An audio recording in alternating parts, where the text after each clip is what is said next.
Mom, 2 Tia's starting. Please come now.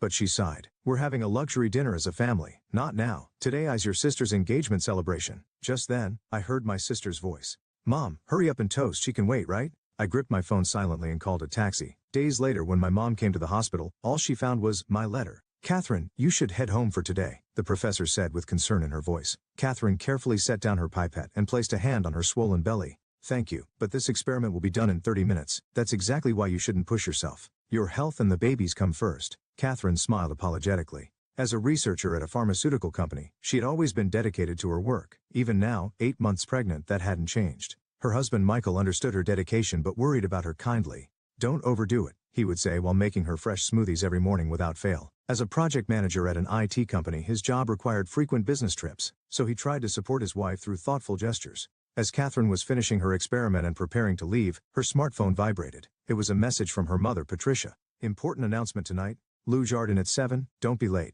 It was typical of her mother. A one-sided directive with no explanation. Her mother, who ran a high-end boutique, was always conscious of maintaining appearances in high society. Lately she had even developed a habit of checking her Instagram follower count daily. Her sister Ashley was like an intensified version of their mother's values. As a beauty influencer with 500,000 followers, she posted glamorous content daily. When she learned of her sister's pregnancy, she had said, "Don't steal my spotlight," half-jokingly, not even trying to hide the true feelings behind those words. Catherine. As she was leaving the lab, she heard a warm voice. It was a call from her grandmother Eleanor. I heard about tonight. It's Ashley's engagement announcement. The groom-to-be is James Anderson from that tech company. Patricia is absolutely thrilled. Her grandmother, a real estate tycoon's widow, had always been the family's moral compass, making sound judgments. Catherine didn't miss the hint of worry in her grandmother's voice. I understand. After hanging up, Catherine let out a deep sigh. Her sister's engagement. It was certainly something to celebrate. Returning to her home in the upscale Chestnut Hill neighborhood, Catherine carefully selected a dress, not too flashy but not too plain either. As she stood before the mirror considering the balance, she smiled gently while looking at her growing belly. We'll meet soon. At that moment, her smartphone vibrated again.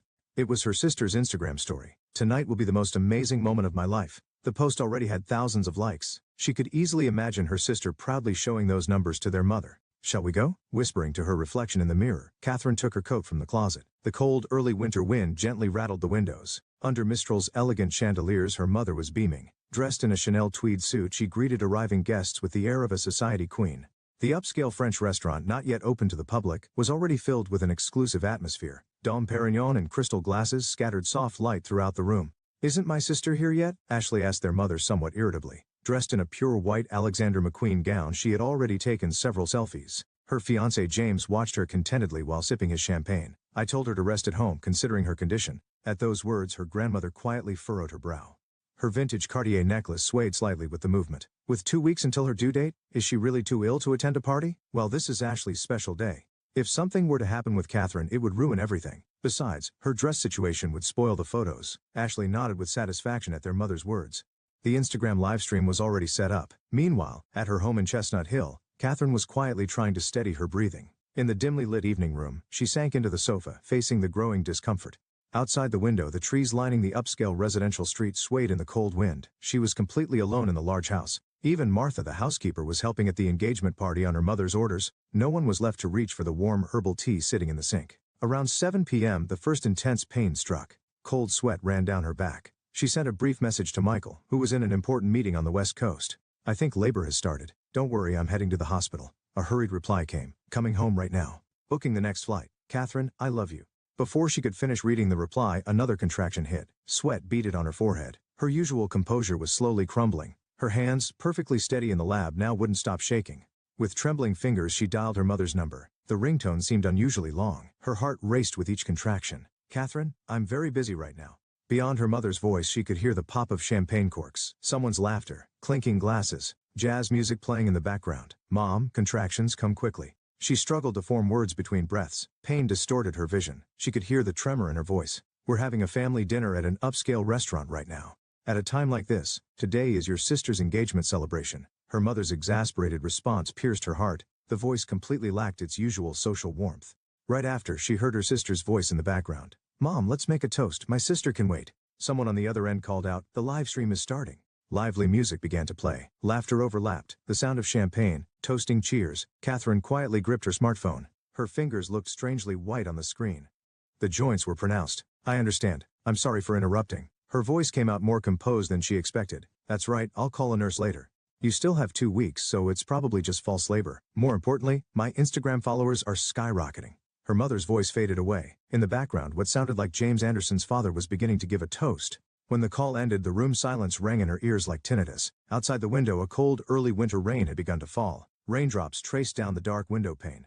Another contraction hit. This time, the most intense pain yet. It felt like her insides were being torn apart. Cold sweat ran down her back. She checked the clock. The intervals were already 3 minutes apart. Her hand trembled slightly as she opened the taxi booking app. The screen showed, searching for drivers. Just then the phone rang. A familiar number. Her grandmother's steady voice resonated through the dark room. That voice held a warmth her mother could never possess. Fighting back tears, though her voice was already shaking. It's all right. I've already sent a car. It'll be there in 10 minutes, so wait by the entrance. Did you put on your coat? A sigh of relief escaped her. Her grandmother's voice had a mysterious power. It was the same warmth she'd known for over 30 years. But Michael, he's taking the next flight from San Francisco. Now take a deep breath. Let's go to the hospital together. Stay calm for the baby's sake. Catherine quietly stood up. She checked the hospital bag she had prepared in her handbag. Then, she took out a small envelope and placed it on the living room table. Her mother's name was carefully written on the pure white envelope.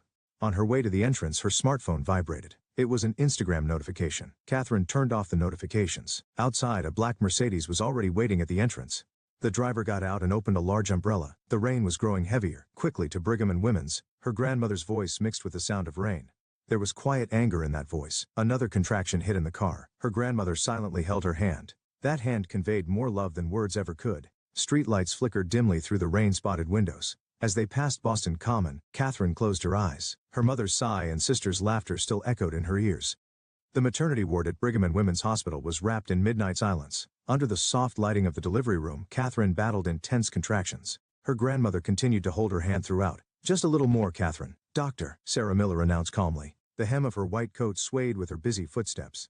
The sound of nurses efficiently preparing equipment echoed through the room. The baby's doing well. Heart rate is stable. The regular beeping of the monitor confirmed this.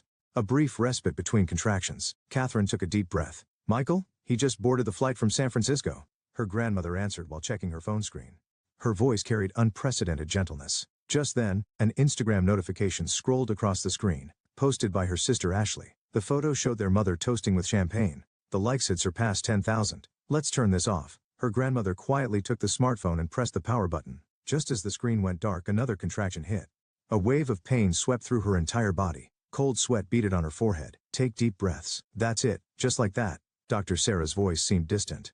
The clock hands pointed to midnight. At that time, the party at Mistral was reaching its peak. Her mother was absorbed in Instagram live streaming.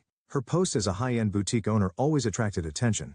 Hey mom, how's this photo? Ashley showed a photo of herself with James Anderson. Perfect smile, perfect composition. Like a magazine cover. Beautiful. Let's post it right away. No one mentioned the hospital. In the delivery room, the battle for a new life's arrival continued. Catherine summoned her remaining strength. At that moment, a small cry rang out. It's a girl. Outside the window, the rain had stopped and the full moon peeked through. Catherine, you did wonderfully. Tears glistened in her grandmother's eyes. A nurse gently wiped the baby and placed her on Catherine's chest. The warmth of the tiny life spread throughout her body. Hello. In a faint voice, Catherine spoke to her child for the first time. The baby moved her tiny hand as if responding to the voice. Just then, the delivery room door burst open. Catherine. Michael rushed in, out of breath. At the sight of her husband who had finally made it, tears welled up in Catherine's eyes. Michael knelt beside his wife, taking her hand. Then, he gently touched their newborn daughter's tiny cheek. She's so beautiful. The three were enveloped in deep emotion.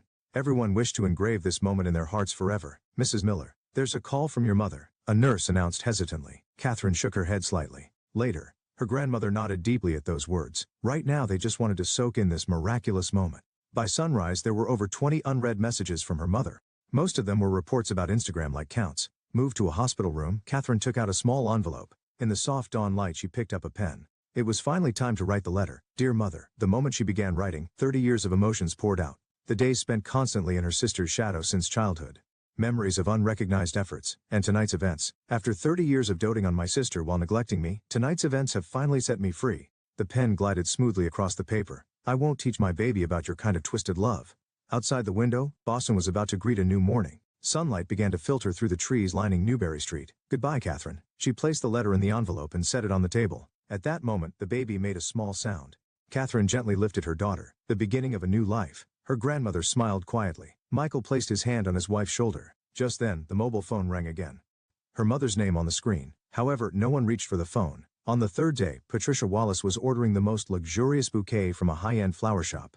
An extravagant combination of roses and Casablanca lilies, adorned with premium ribbon. The price easily exceeded $500. The delivery address is Brigham and Women's Hospital, Maternity Ward. At that moment, her smartphone vibrated. It was a call from her boutique on Newbury Street. "Mrs. Wallace, it's terrible. We've been getting cancellations since this morning." The manager's voice trembled with anxiety. Photos from the party had begun to spread. "Nonsense. It's just temporary." However, contrary to her words, her hands were shaking slightly. Her reputation in high society was her lifeline. Arriving at the hospital, she received unexpected words at the reception. "Regarding room 506, we've been instructed by the patient to decline visitors." "I am her mother. I'm sorry. We were specifically told to decline family visitors." Just then, Eleanor Wallace quietly appeared. The envelope her grandmother handed over bore her name in familiar, meticulous handwriting. Her hand trembled slightly as she opened the letter. "Dear Mother," with each line she read, the color drained from Patricia's face. 30 years of feelings, undeniable facts, and words of farewell. "You reap what you sow, Patricia." Her grandmother's voice was quiet but stern. "But I be quiet." At her grandmother's words, Patricia was lost for words. Down the hall, a baby's cry echoed. That evening, Ashley's Instagram follower count began to plummet rapidly. Comments on her engagement party posts had turned harsh. The next morning, among the nurses at Massachusetts General Hospital, a story began to spread. The rumor spread rapidly among Boston's medical community. At the same time, regular customers at the Newbury Street boutique began canceling their accounts one after another. "I'm sorry, but our future association." The stern gazes of society ladies cornered Patricia. The social status she had built over many years began to crumble audibly. Meanwhile, at the Anderson family home of Ashley's fiancé James, a heavy atmosphere hung in the air.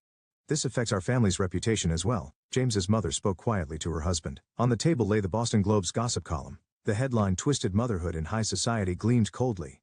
That night, Ashley felt anxiety for the first time as she stared at her engagement ring. Emails from sponsor companies kept arriving. Patricia sat at her desk in her room. Before her lay graphs showing the boutique's plummeting sales, and a mountain of canceled orders. Everything she had built over 30 years was silently crumbling. Outside the window, quiet rain continued to fall on Chestnut Hill. No one walked the tree-lined streets of the upscale neighborhood. In the hospital room, Catherine held her daughter while gazing out the window. Michael fully supported his wife's decision. "This is the path we've chosen." Her grandmother quietly nodded at those words. A few days later, a letter arrived from the Anderson family. "After careful consideration, we must dissolve the engagement," Ashley cried for the first time. However, her tears were less about regret, and more about the dramatic decrease in likes on her posts. Patricia faced new realities in her study. Notices from the bank, warnings about the house she had put up as collateral. Everything was crumbling like a castle built on sand. "So these are the consequences of my choices." She stared at a photograph on her desk. A family photo from 10 years ago, when everyone was smiling. But now, those smiles seemed somehow artificial. In the upscale neighborhood of Chestnut Hill, new rumors began to spread. "I hear the Wallace boutique is closing. Is it true about the broken engagement?" It wasn't a dramatic punishment. However, the everyday collapse of high society life sometimes proves to be the most devastating punishment. In room 506 at Brigham and Women's Hospital, a new family story was about to begin. The setting sun through the window gently illuminated mother and daughter. "We'll walk a different path." Catherine's words were met with Michael's quiet nod. Her grandmother watched out the window while holding her granddaughter's tiny hand. Spring in Boston 5 years later. In a research room at Harvard Medical School, Catherine studied data on a new cancer drug. Cherry blossom petals danced outside the window. "Mommy." Turning around, she saw her 5-year-old daughter Emily running in. It had become their daily routine for her grandmother to pick Emily up from daycare and bring her to her mother's workplace. "Emily, no running." Eleanor Wallace's gentle voice followed. Even with age, she maintained her grace. "Hey Mommy, guess what? My teacher praised my drawing today." Emily proudly showed her picture. A garden full of colorful flowers. 3 figures holding hands and smiling: Emily, Catherine, and Michael. "It's beautiful." Catherine hugged her daughter while nodding slightly to her lab colleagues. They all returned warm smiles. Meanwhile, in a suburban Boston apartment, Patricia Wallace sat alone by the window. A modest room, nothing like her former mansion. An unopened letter lay on the table. It was from her younger daughter, Ashley. She was now working at a small beauty salon in Los Angeles. Her social media followers had dwindled to just a few hundred. "Mom, can't we start over?" The letter's tone lacked its former arrogance. Yet somehow, a calculating undertone still seemed to lurk behind the words. Patricia stood and sat at her vanity. Her reflection in the mirror looked strangely unfamiliar. After closing the boutique, she had completely disappeared from society. She was even afraid to walk the streets of Chestnut Hill now. The cold gazes of former acquaintances still stung her heart. At the same time, dinner preparations were beginning at the Miller family's new home. "Emily, go wash your hands." At Catherine's voice, her daughter happily ran off. In the kitchen, Michael, home from work, was cooking pasta. His IT project successes had led to a flourishing career. "Grandma, taste this sauce." Family dinners were always wrapped in warmth. Wine glasses on the table scattered soft light. By the way, Eleanor began quietly. I received a letter from Patricia this morning. The air froze for a moment. Dear Catherine, could you let me see you once more? The letter was filled with formal apologies. However, words of genuine remorse were nowhere to be found. I won't reply. Catherine's voice was quiet but firm. Mommy, seconds please. Emily's voice lightened the atmosphere. Here you go. Late that night, Catherine watched Emily's sleeping face. Long eyelashes, soft cheeks, innocent breathing echoed in the room. It really was the right choice. From behind, Michael gently embraced her shoulders. The next morning, on the Charles River walkway, Catherine walked hand in hand with Emily. Spring sunshine poured down gently. Mommy, look at those ducks. Where her daughter pointed, a mother duck swam with her ducklings. Emily, what is it? Mommy will always be on your side. I know. That innocent response warmed Catherine's heart. From the direction of Boston Common, church bells rang out, the sound announcing the start of a new Sunday. Catherine looked up at the sky. Thin clouds drifted across the blue expanse, like memories of the past. Let's go. Mother and daughter walked on, hand in hand. Anyone could see how happy they looked. Spring light sparkled on the surface of the Charles River.